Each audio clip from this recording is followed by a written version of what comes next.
예, 지난 연말에 저는 이렇게 참 두 분을 주님 품으로 이렇게 떠나 보내게 됐는데요. 물론 한 분은 우리 이춘자 자매님의 남편이신 고 황규영 형제님이시고요. 조금 더 사귐의 기회가 있었으면 싶었는데 하여간 주님께서 허락지 않고 오히려 더 편안한 안식처로 인도해 주셨고요. 그래서 12월 31일 우리가 참 마지막 장례식을 다 마쳤고요. 그 다음에 또 한마음 미션이라고 하는 곳에서 저기 한 2년여간에 걸쳐 성경을 가르쳤을 때 꾸준히 열심히 참여하던 분이 그 무슨 밴드죠. 봄, 여름, 가을, 겨울이라고 하는 그 밴드의 그 전태관이라고 하는 그 드러머입니다. 드럼 치는 그 음악인 그 전태관이라는 분이 킹제임스 성경에 대해서 눈을 뜨고 그 나사렛 대학교 저 천안에 있는 그 기독교 학교에다가 지금 일반 대학까지 넓혀졌는데요. 나사렛 대학교라고 하는 것에 실용음악과에서 아마 겸임 교수로 있었고 거기 학과장 되시는 곽윤찬 교수와 그다음에 또 우리 가수 나얼이라고 하는 세 분이 이렇게 힘을 합쳐서 한마음 미션을 만들고 킹제임스 성경과 복음을 전하는 그런 참 이 귀한 사역을 하셨는데 제일 맏형이셨죠. 62년생이니까. 그래서 하여간 그 중심 역할을 하시던 분이셨고 정말 그 암 투쟁을 하면서도 빠짐없이 잘 참석하시면서 꾸준히 성경 공부를 하던 분이셨어요.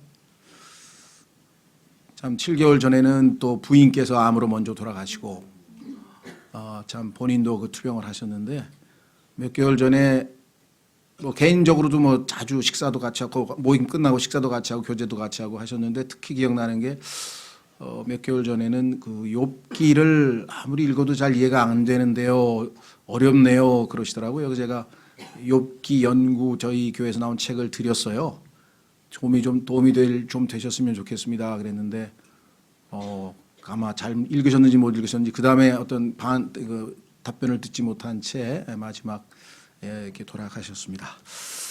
하여간 우리 주변에 이렇게 참 언제든지 우리의 삶의 종착역 마지막 끝이라고 하는 그러한 죽음이 있는데요. 오늘도 이게 죽음 앞에서 인생을 돌아본다. 제가 이 제목으로 하게 되기는 아까 말씀드린 것처럼 그 이어령 선생의 그 신년 메시지에서 새해 시작부터 죽음에 대해서 먼저 생각하고 살아가는 그런 지혜로운 사람들이 있구나라는 것을 보고 우리도 한번 그와 같은 것을 본받았으면 좋겠다 이런 뜻으로 했습니다. 그래서 제목은 죽음 앞에서 인생을 돌아본다. 바울의 유언과 같은 얘기죠. 나는 이렇게 살아왔다 이렇게 얘기했습니다. 죽음을 앞두고 어떻게 얘기하는 것인데 어떻게 그것을 알 수 있는가. 보면은 6절에 오늘 본문 6절에 이제 내가 내 자신을 헌물로 드릴 준비가 되었고 헌물로 드린다. 마지막 순교하겠다는 각오고요. 그다음에 나의 떠날 때가 가까이 이르렀도다. 이 떠난다는 표현은 창세기부터 시작해서 우리의 혼이 우리의 육체를 떠나서 하늘나라로 가는 거기 때문에 우리는 죽는다는 표현을 안 쓰고 떠난다. 이동하는 거죠. 이 지상에 살다가 하늘나라로 이동하는 거, 옮겨가는 것이고 떠나는 겁니다. 뭐 현대용어로 하면 출국이에요. 출국. 공항에 가면은 출국하면은 디파처에서 떠난다 이 말이죠. 그래서 정말 이 떠날 때가 가까이 이르렀도다. 아마 하나님께서 그에게 그것을 보여주신 것 같아요. 자, 그래서 이 땅에서의 삶은 항상 자신을 하나님께 바쳐서 희생하는 희생 제물로서의 삶을 살았는데 마지막 순간에서도 목숨을 주님께 드리고 떠나겠다. 이렇게 지금 각오를 다졌습니다. 그 전에 한번 보시면 빌립보서 한번 펴보겠습니다. 2장 빌립보서 2장 17절에 보시면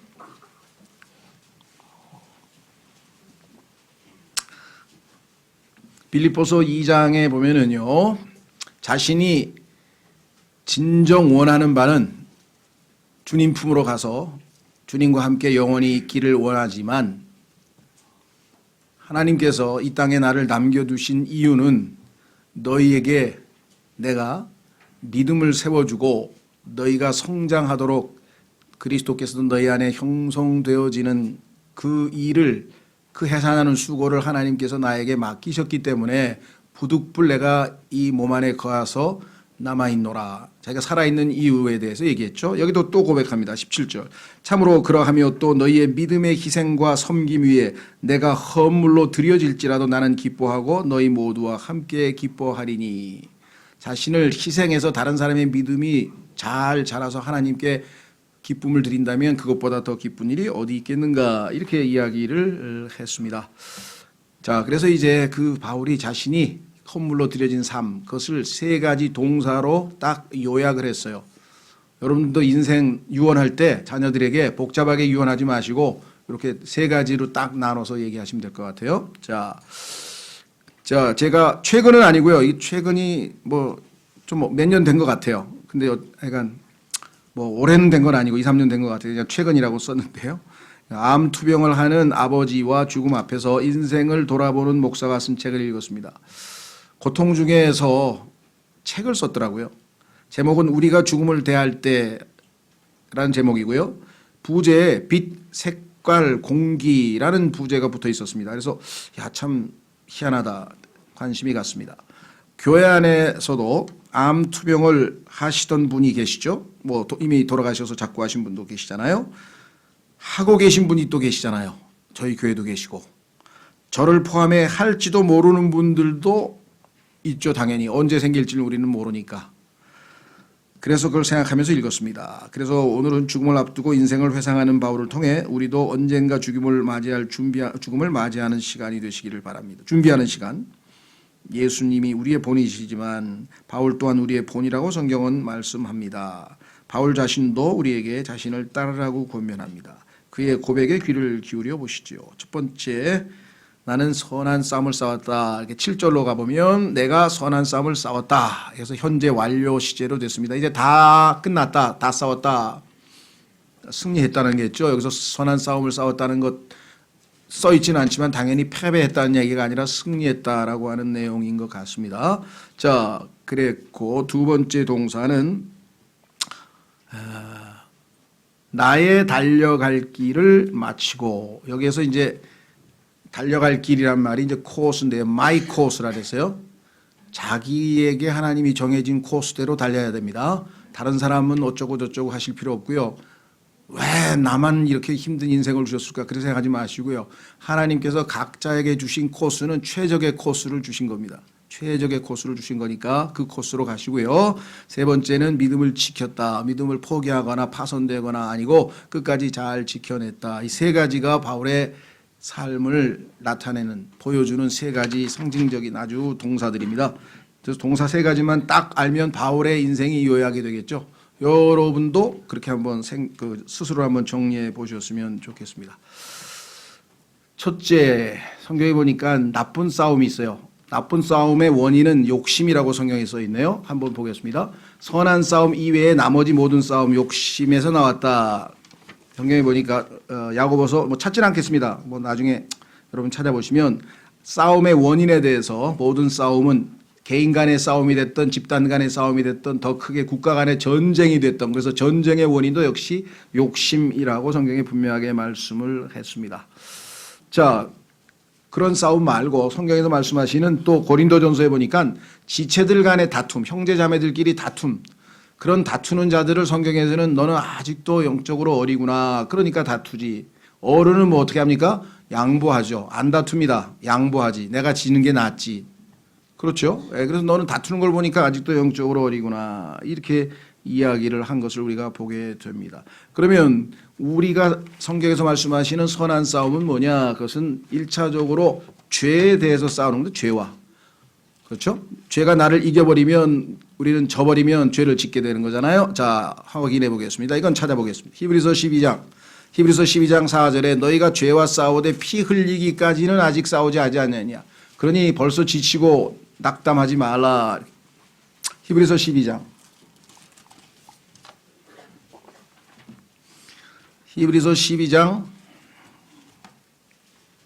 4절 너희가 죄와 싸우되 아직 피 흘리기까지 대항하지는 아니하였도다.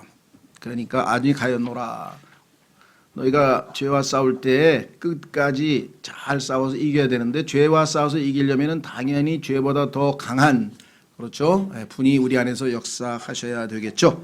자, 죄와의 싸움, 그 다음에 육신, 자, 세상인데요. 세상에는 예수님께서 육신의 정욕과 안목의 정욕과 세상의 자랑, 그래서 이 세 가지가 끊임없이 나를 무너뜨리기 위해서 사탄이 세 가지 세상의 요소들을 가지고 나를 공격할 때 이겨내야죠. 이것은 영적인 싸움이죠. 그래서 우리의 씨름은 혈과 육에 대한 것이 아니라 사람과의 싸움이 아니고 영적인 싸움이다. 이렇게 성경에 분명하게 나와 있습니다. 그래서 이 영적인 싸움을 이기려면 하나님께서 우리에게 주신 방어, 전신 갑옷이라 그랬죠. 잘 전신 갑옷을 입고 그 다음에 하나님의 성령의 칼, 하나님의 말씀이라고 하는 무기를 들고 나아가 싸울 때만 승리할 수가 있다 그랬습니다. 성경에 보니까 또 다른 싸움 중에 하나가 하나님과 싸운 사람이 있었어요. 창세기 32장에 보니까 하나님과 싸우다가, 그렇죠? 하나님을 이겨먹은 사람, 그래가지고 하나님께서 너는 하나님, 그렇죠? 을 이겼다. 이렇게 했는데 이겼다는 얘기는 뭐냐면 실제로 싸움에서 이겼다는 건 아니죠.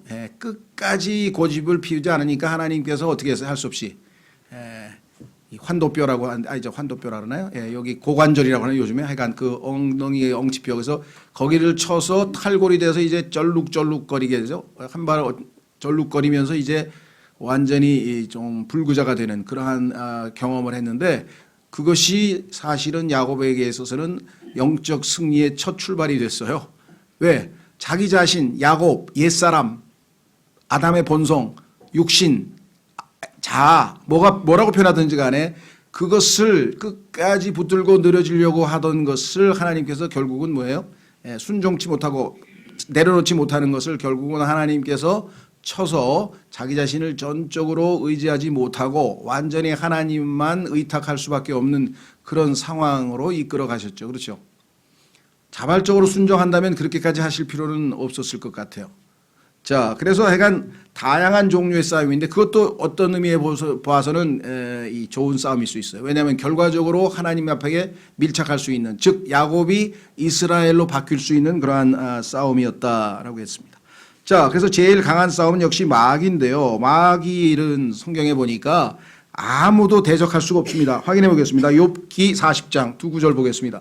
하나님께서 마귀하고는 아예 너는 싸움을 걸지 말라 이렇게 얘기했는데, 마귀하고 싸움을 걸지 말라는 얘기는 네 자신의 힘으로는 안 되니까 내가, 그렇죠, 주는 무기를 가지고, 다시 말하면 나를 통해서 싸우지 않고는 마귀는 이길 수가 없다. 욥기 40장 19절. 욥기 40장 19절에 보면은요.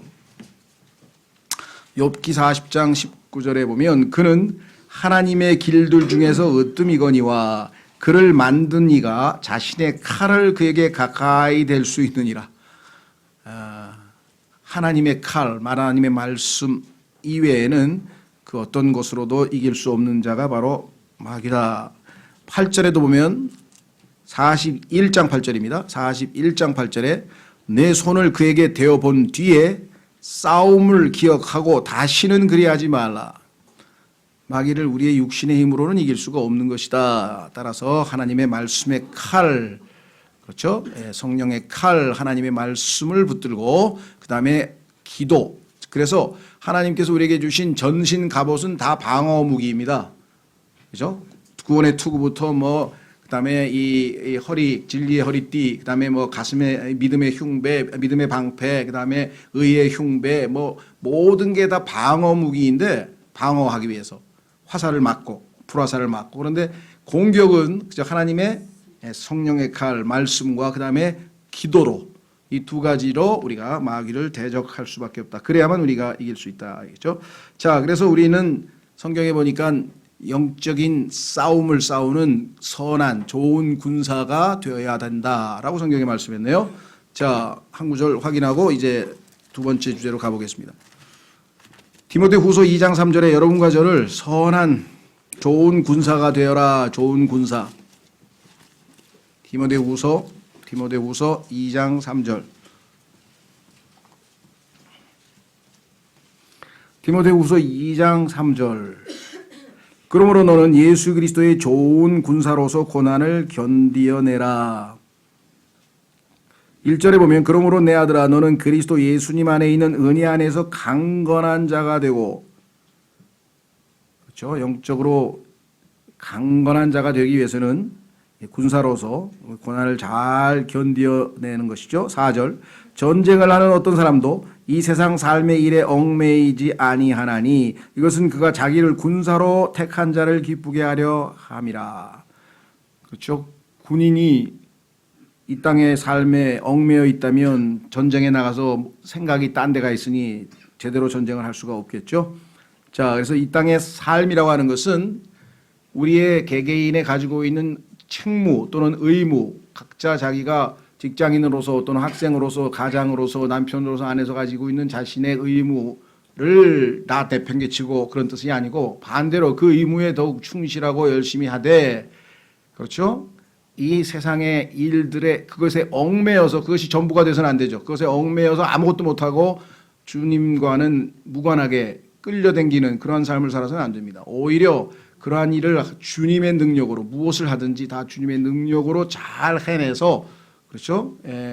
잘 인정받고 어디서나 본이 되는 그러한 삶을 살되 우리에게 주어진 많은 여가, 시간들 등등을 우리가 정말 지혜롭게 활용해서 정말 영적인데 우리가 투자하자, 이런 뜻입니다. 그래서 선한 싸움을 싸웠다라고 했습니다. 성경에 보니까 선한 싸움을 싸우면 승리하면 당연히 그 다음에 결과가 있죠. 싸우고 나서 승리했다 그러면 보상이 있고 그 정복에 대해서 사람들에게 영광을 받죠.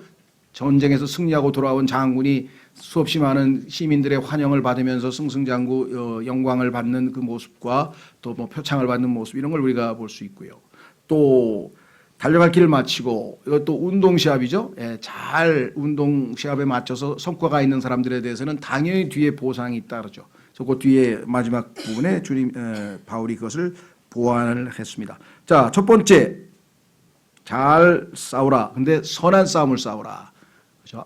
욕심으로 말미암은 악한 싸움이 아니라, 악한 싸움은 형제들과의 싸움, 그러니까 지금 얘기한 싸움 이외에 우리가 다툰 모든 것들을 다 성경에서는 나쁜 싸움이라.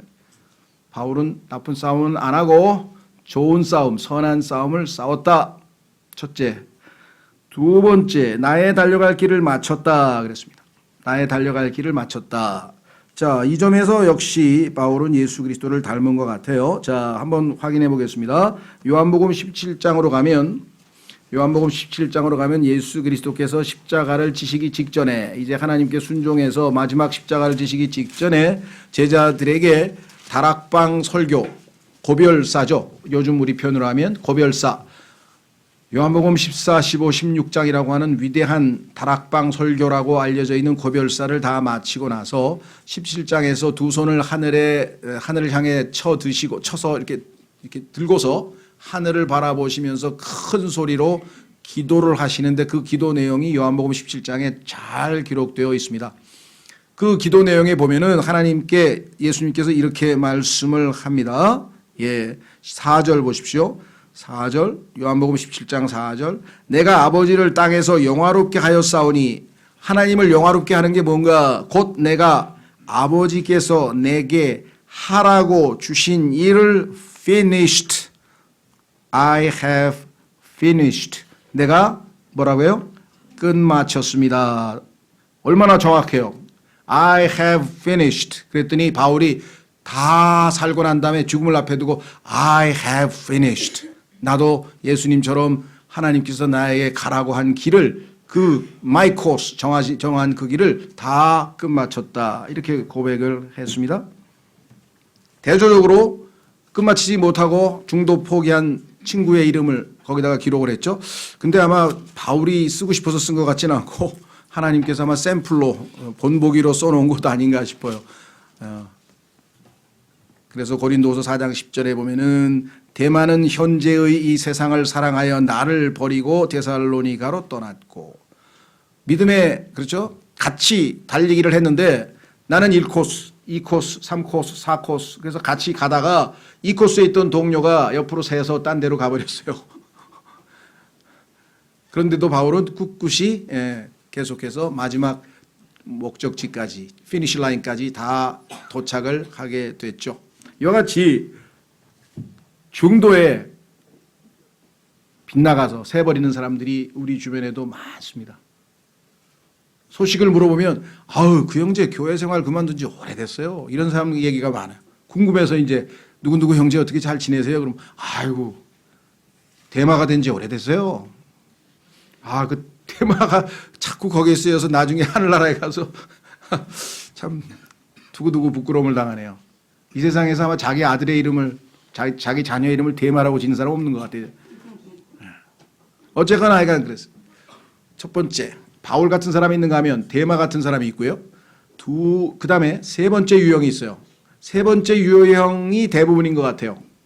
그래서 뭐냐 마가라는 사람이에요. 마가. 요 마가라고 하는 사람은 중간에 한번 샜어.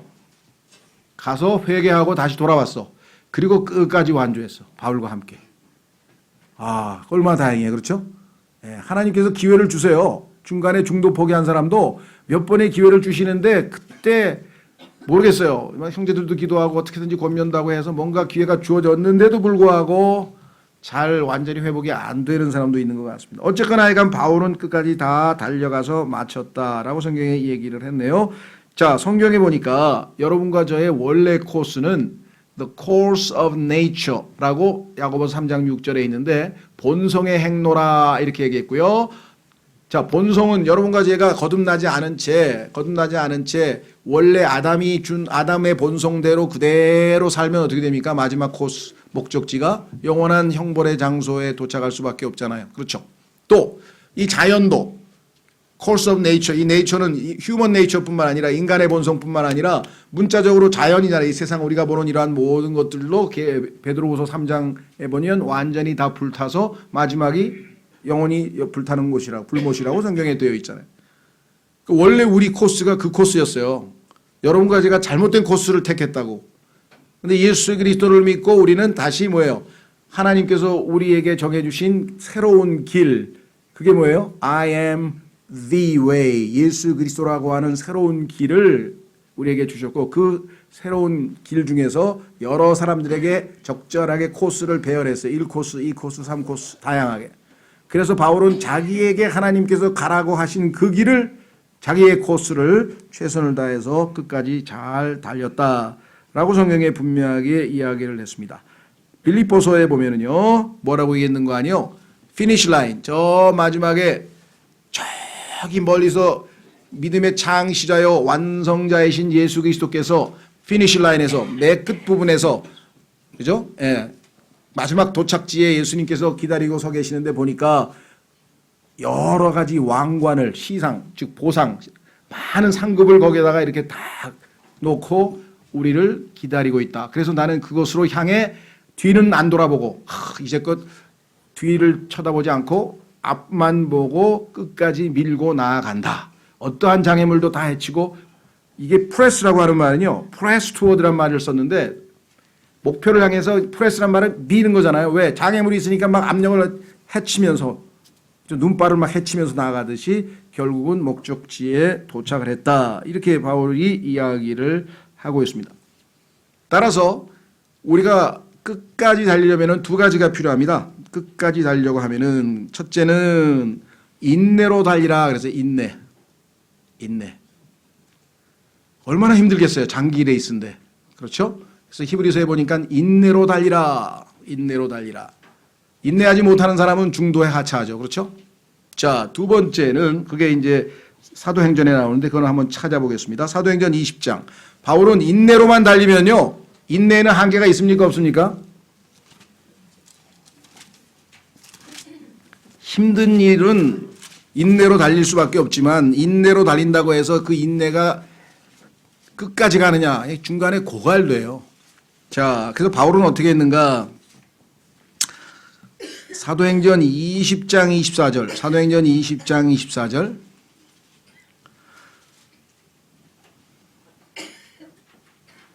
(23절부터) 보겠습니다. 사도행전 20장 23절.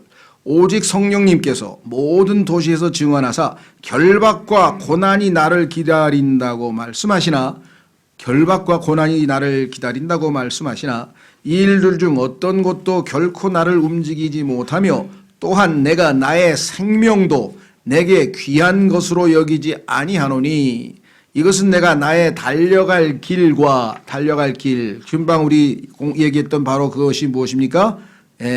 my course잖아요. my course 나의 달려갈 길과 주 예수님께 받은 사역 곧 하나님의 은혜의 복음을 증하는 이 일을 어떻게 한다고요? 마친대. 끝마치는 거는 우리 금방 얘기했어요. 끝마친다. 나는 끝까지 달린다. 끝까지 완성하겠다. 어떻게? 기쁨으로. 이것이 하나님께서 나에게 가라고 하신 그 길이구나. 두 번째, 마지막 순간에 예수 그리스도께서 상급을 가지고 내가 도착하기를 기다리고 계시는구나. 나를 만나기를 원하시는구나. 기쁨으로. 그렇죠. 그저께인가 무슨 뭐 보니까 그 달리기 잘하는 사람 이봉주 선수인가요? 예. 이봉주 선수가 나왔는데 요즘도 매일 뭐 10km, 20km를 뛴대요. 그렇게. 왜 그럴까요? 달리는 게 좋대요. 그렇죠. 그 사람은 그걸 좋아하니까 말릴 수가 없는 거예요. 주님과 함께하는 이 길이 즐거운 일이고 기쁜 일이고 좋은 일이라고 하는 확신이 없으면 인내로만 어떻게 우리가 달려가겠어요. 힘들어서 중간에 내려놓지. 그렇죠. 아마 데마와 바울의 차이는 그거였던 것 같아요. 바울은 인내로만 간 게 아니라 기쁨이 있었거든요. 주님을 뵙는다는 그 기쁨. 그렇죠? 자, 그래서 우리는 끝마치기 위해서는 인내로 기쁨으로 이 길을 달려가자. 이게 두 번째 바울의 삶이었고요. 세 번째는 믿음을 지켰은즉. 믿음을 지켰은즉. 자, 디모데전서 1장 19절로 가보겠습니다. 디모데전서 1장 19절. 거기에 가보니까 믿음을 지키지 못한 사람에 대한 얘기가 나오네요. 믿음을 지키지 못한 사람.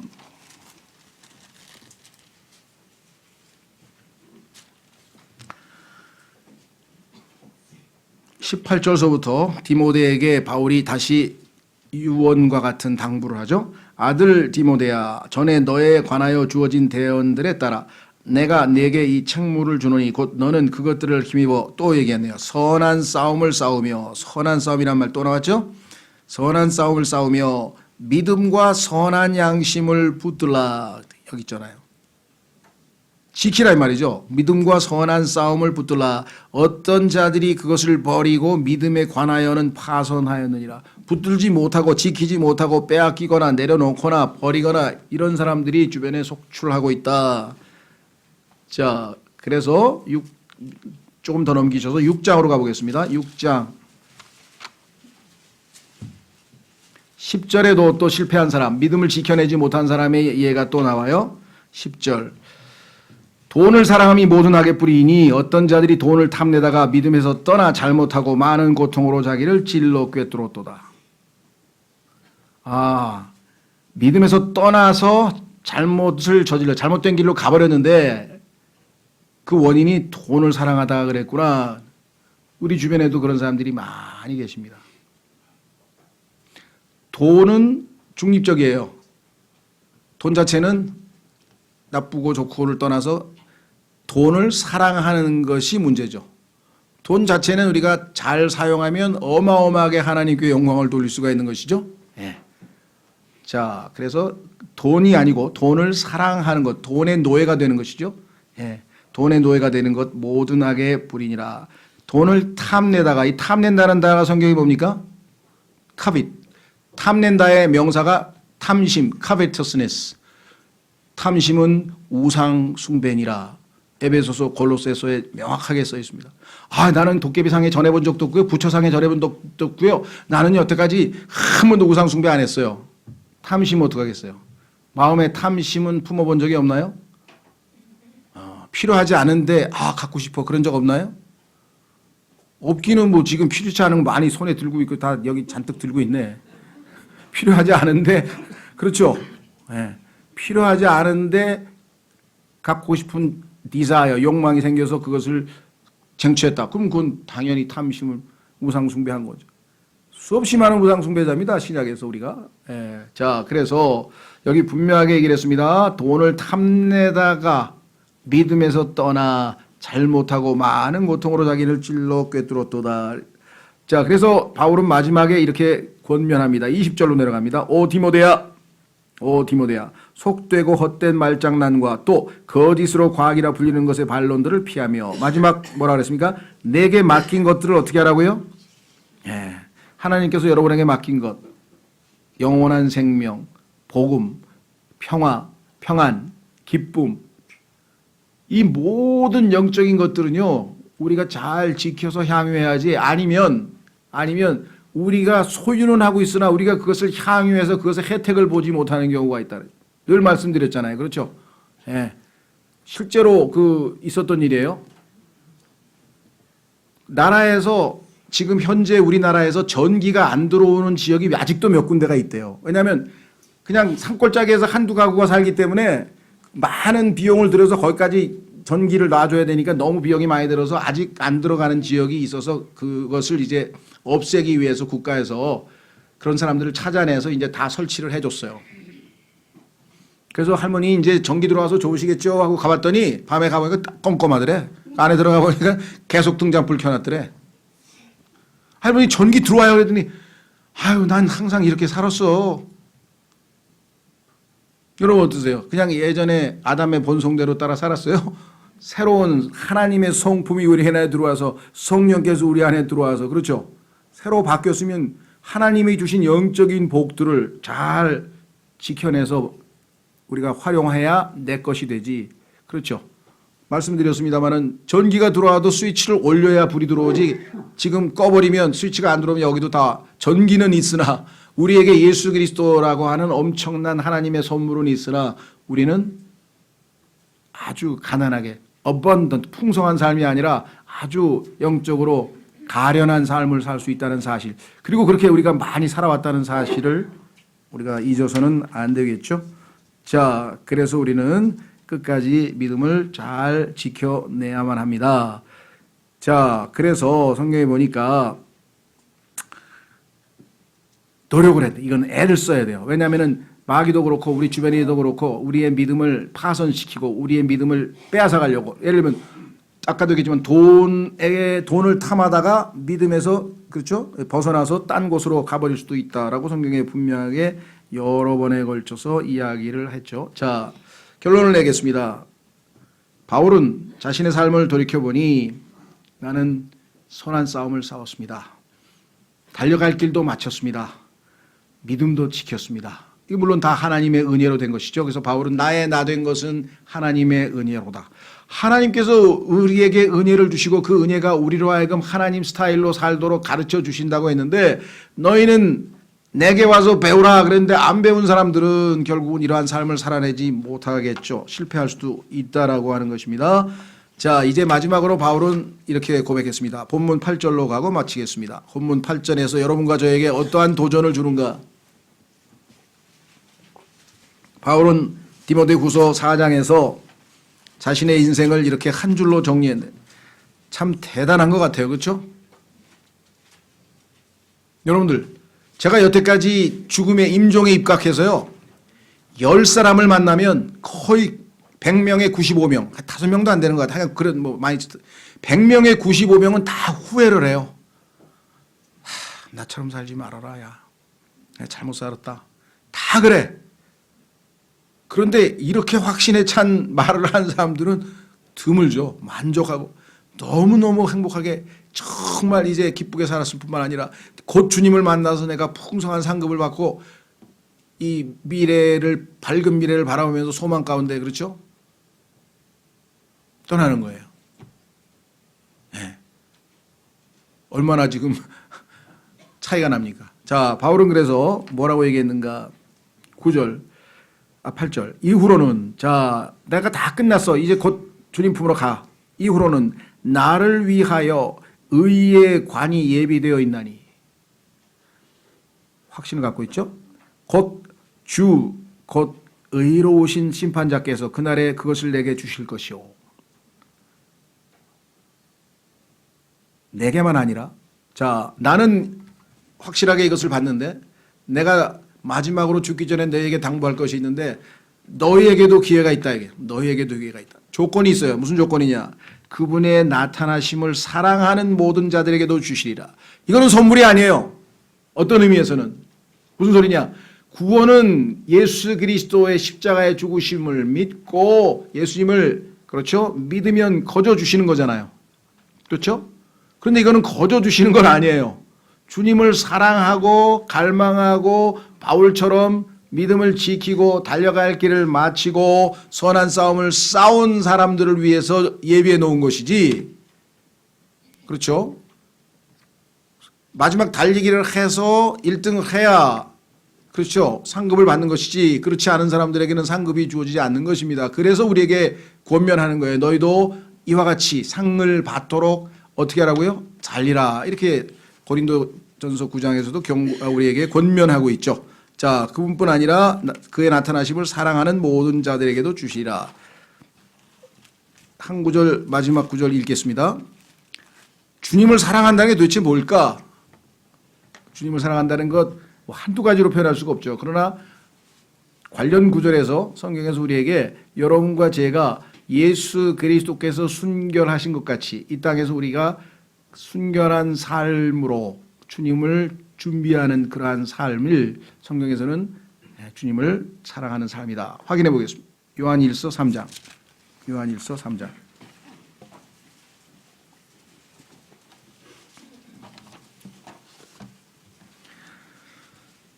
1절 보라. 성경에서 behold 보라 그러면요. 딴 데 쳐다보지 말고 보세요. 이게 굉장히 중요해서 보라 그러는 거예요. 예수님께서 나타나셨을 때도 침례인 요한이 보라. 보라. 쳐다보라 이게. behold 쳐다보라. 세상 죄를 제거하는 하나님의 어린 양이로다. 근데 이 말은 진짜 하신 분이 계세요. 누굽니까?